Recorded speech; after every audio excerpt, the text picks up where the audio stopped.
সম্পূর্ণ স্বৈরাচারী বিরোধীদের, কংগ্রেস সহ বিরোধীদের দমন করে রাখার একটা পদক্ষেপ নিয়েছিল তাদের নানা কর্মকাণ্ডের মধ্য দিয়ে। এক কথা বলা যায়, সরকারটা 7 বছরে রাজ্যবাসীকে সেখানে স্বৈরাচারী, সাম্প্রদায়িকতা, ব্যাপক দুর্নীতি আর প্রতারণা, ঠকবাজি ছাড়া রাজ্য সরকারটা এই রাজ্যের মানুষকে আর কিছু দিতে পারেনি। হ্যাঁ দিয়েছে, জিডিপি যেটা বলেছে বেড়েছে, একটা ছোট্ট অংশের মানুষের আর আকাশচুম্বী হয়ে গেছে। তাদের মধ্যে আছে বিজেপি দলের মন্ত্রীদের একটা অংশ থেকে শুরু করে একটা অংশের নেতা তাদের মধ্যে আছে। তাদের মধ্যে আছে নিমু মাফিয়া, জমি মাফিয়া, আর আছে নেশাদার মাফিয়া। সেখানে তাদের সম্পত্তি ব্যাপকভাবে বেড়ে গেছে। এটা গতকালকে বিধানসভায় রাজ্য সরকার কার্যত স্বীকার করে নিয়েছে, এই রাজ্যটা নেশা রাজ্যে পরিণত হয়েছে। তথ্য থেকেও আছে, আমরা দেখেছি যে একটা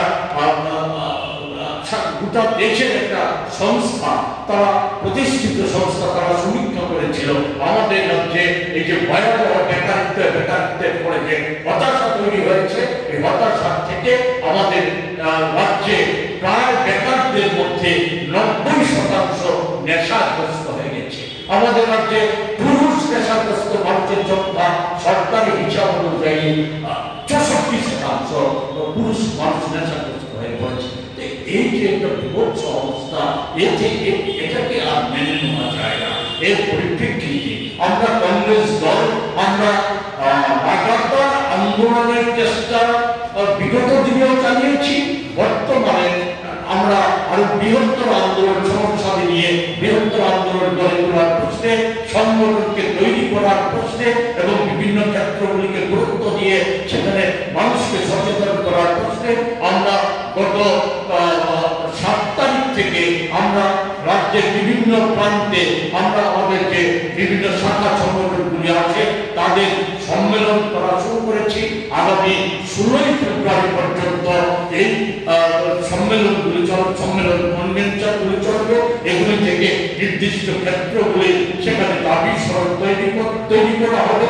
এর নিরিখে আমরা রাজ্যব্যাপী আমরা ব্যাপক আন্দোলন গড়ে তুলব, কারণ আমরা বিশ্বাস করি রাজ্যটাকে যে জায়গায় নিয়ে গেছে আজকে শাসক দল, এ থেকে রাজ্যের মানুষকে মুক্ত করতে গেলে পর রাজ্যের সমস্যা সকল মানুষ, যুব সমাজ সমস্ত অঞ্চলের মানুষকে মুক্ত করতে গেলে পর আজকে সচেতন করে গণতান্ত্রিক উপায়ে আমাদের বৃহত্তর আন্দোলন গড়ে তুলতে হবে। যে আন্দোলনের জোর ধাক্কা রাজ্য সরকারের উপর বর্ষিত হবে এবং এর মধ্য দিয়ে আমাদেরকে বেঁচে পড়তে থাকতে গেলে পর এই রাজ্য সরকারটাকে ক্ষমতাচ্যুত করতেই হবে।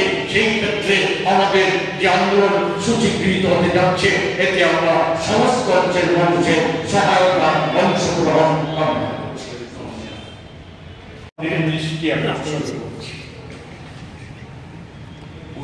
তো সকলেই জানেন যে রাজ্যে ডাবল ইঞ্জিনের সরকার দেখতে দেখতে প্রায় 7 বছর অতিক্রম করতে চলছে।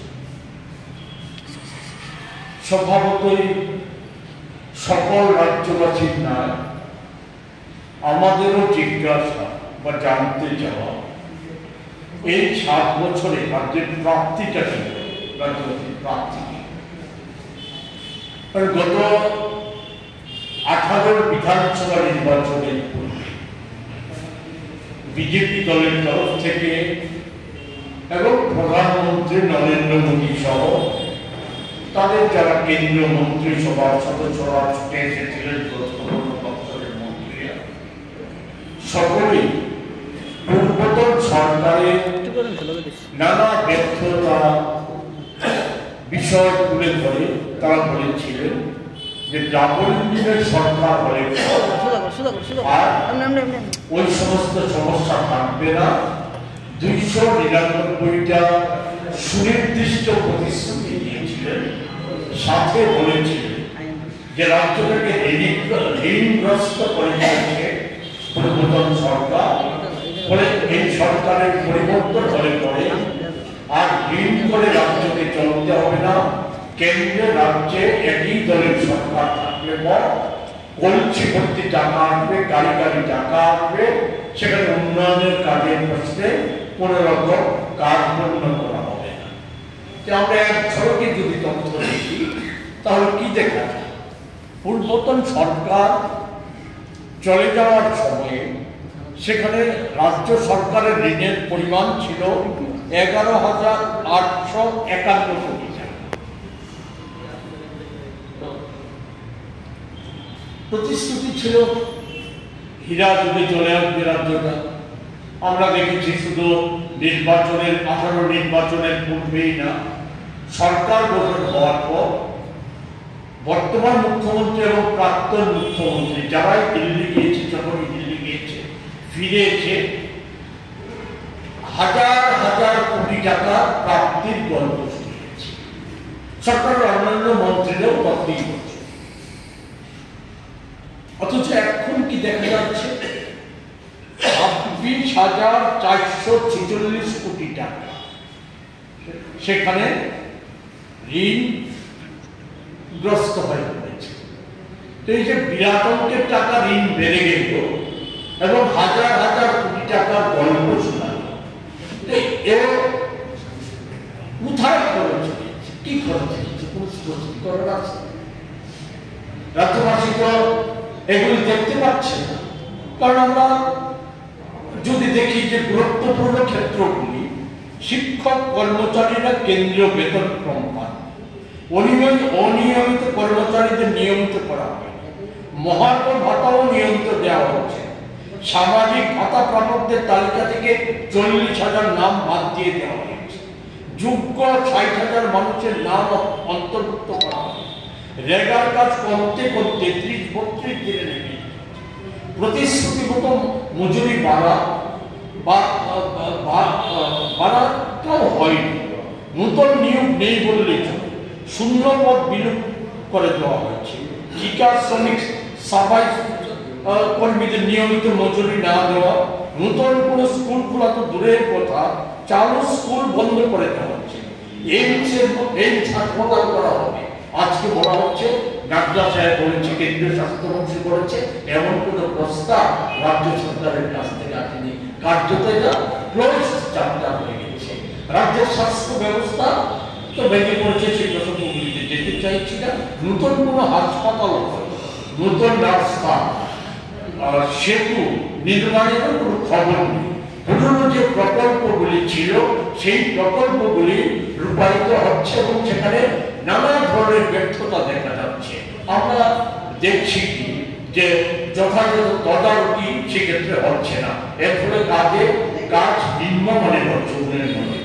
আর এছাড়া একটা বড় সমস্যা, বড় বিষয় দেখা দিয়েছে, সেটা হচ্ছে কি, জাতীয় সড়ক থেকে শুরু করে বলা যায় সমস্ত বড় বড় নির্মাণ ক্ষেত্রে, বড় ছোট নির্মাণ ক্ষেত্রে ব্যাপক দুর্নীতি, হাজার হাজার কোটি টাকা দুর্নীতির তথ্য নিয়মিতভাবে প্রচার মাধ্যমে বেরিয়ে আসছে, যেগুলি সম্পর্কে সরকারের কোনো স্পষ্টীকরণ নেই। এ থেকে পরিষ্কার বোঝা যাচ্ছে যে সমস্ত অভিযোগ, যে দুর্নীতির অভিযোগ সহ যে কমিশন বাণিজ্য সরকারের উপরের স্তর থেকে শুরু করে, শাসক দলের রাজ্য স্তর থেকে শুরু করে সর্বনিম্ন স্তর পর্যন্ত যে কমিশন বাণিজ্য চেয়ে গেছে, সেগুলির যথার্থতাই প্রমাণ এগুলি তো হয়নি সরকারের সময়।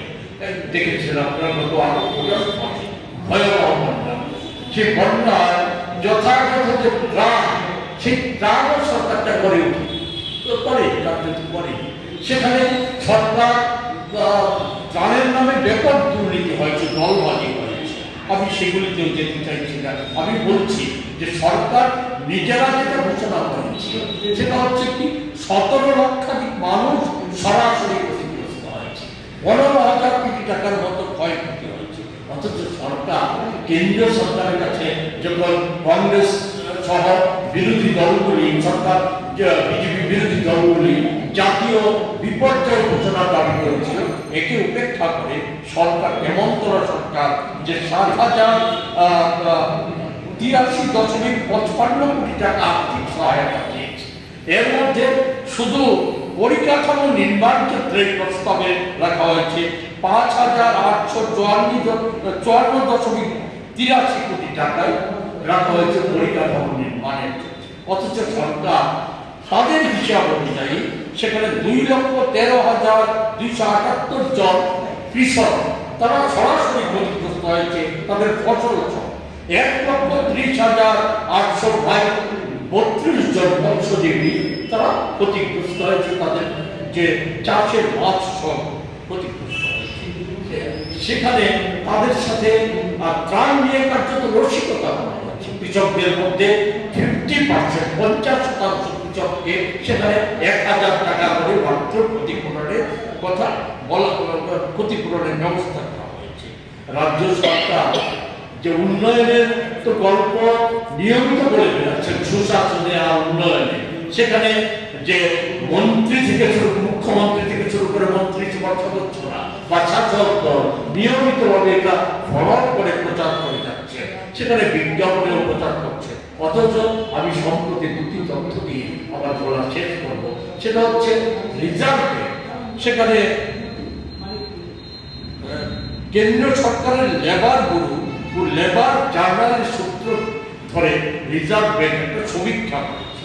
সেই সমীক্ষায় যে আমাদের রাজ্যের, যেখানে বলা হচ্ছে আমাদের রাজ্যের জিডিপি বেড়ে গেছে, আর্থিক মানুষের আর্থিক সংগতি নাকি বেড়ে গেছে, সেখানে আমাদের রাজ্যে যে বড় অংশ শ্রমজীবী মানুষ, তাদের আয় কতটা এসে দাঁড়িয়েছে, তাদের আয় ভারতবর্ষের অন্যান্য রাজ্যের তুলনায় সেখানে তুলনামূলক ছোট্ট চিত্র আমি আপনাদের সামনে তুলে ধরছি।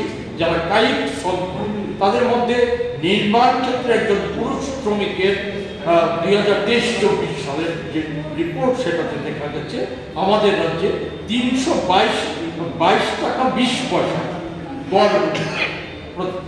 সেক্ষেত্রে জম্মু কাশ্মীরে 552 টাকা 90 পয়সা, হিমাচলে 526 টাকা 90 পয়সা, অন্ধ্রে 524 টাকা 50 পয়সা, আসামে 358 টাকা 40 পয়সা, মেঘালয়ে 388 টাকা 20 পয়সা, মণিপুরে 350 টাকা। আর অকৃষি ক্ষেত্রে 2023-24 সালে আমাদের রাজ্যে গড় মজুরি হচ্ছে 311 টাকা 11 পয়সা, তামিলনাড়ুতে 519 টাকা 12 পয়সা, অন্ধ্রে 405 টাকা 40 পয়সা, কর্ণাটকে 352 টাকা 10 পয়সা, মেঘালয়ে 319 টাকা 10 পয়সা, আসামে 364 টাকা 50 পয়সা। এটা আমাদের তথ্য। আরবিআই যে তথ্য দিয়েছে, আরবিআই আরেকটা তথ্য দিয়েছে, আরেকটা গুরুত্বপূর্ণ, সেটা হচ্ছে আমাদের রাজ্যে অপুষ্টিজনিত যে মা এবং শিশুরা কতটা সংখ্যায় আজকে এসে দাঁড়িয়েছে। সেখানে যদি তথ্য যদি দেখি, অপুষ্টির কবলে মা এবং শিশু যারা আমাদের রাজ্যে 6 থেকে 59 মাস বয়সী শিশুদের মধ্যে 64% রক্ত অল্পতায় ভুগছে।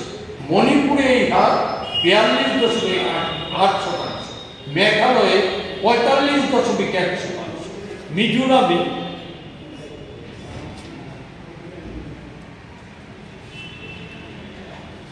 46.1%, নাগাল্যান্ডে 42.3%।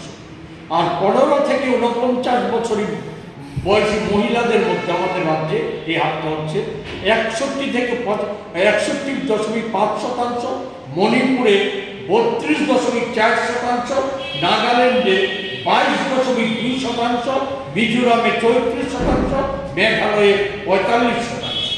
আমি আপনাদের সুবিধার জন্য বলছি, রিপোর্টের এটা হচ্ছে ৫ম রাউন্ডের রিপোর্ট। চতুর্থ রাউন্ড যেটা হয়েছিল 2015 এবং 16 সালে, সেই সময় আমাদের রাজ্যে 15 থেকে 49 বয়সী মহিলাদের হার ছিল 54.4%। বর্তমানে এর বৃদ্ধি পেয়েছে 7.1%। শিশুদের হার ছিল 48.3%, বৃদ্ধি পেয়েছে 16%। এই হচ্ছে উন্নয়নের যে হার। অন্যদিকে বেকারদের অবস্থা যদি দেখি, 14.5% হয়েছে। কৃষি উৎপাদন প্রতি বছর পাল্লা দিয়ে কমছে। তাদের এই প্রায় 7 বছরের শাসনে কর্মরত 1226 জন শ্রমিক কাজ হারিয়েছে। এটা শ্রম দপ্তরের হিসাব।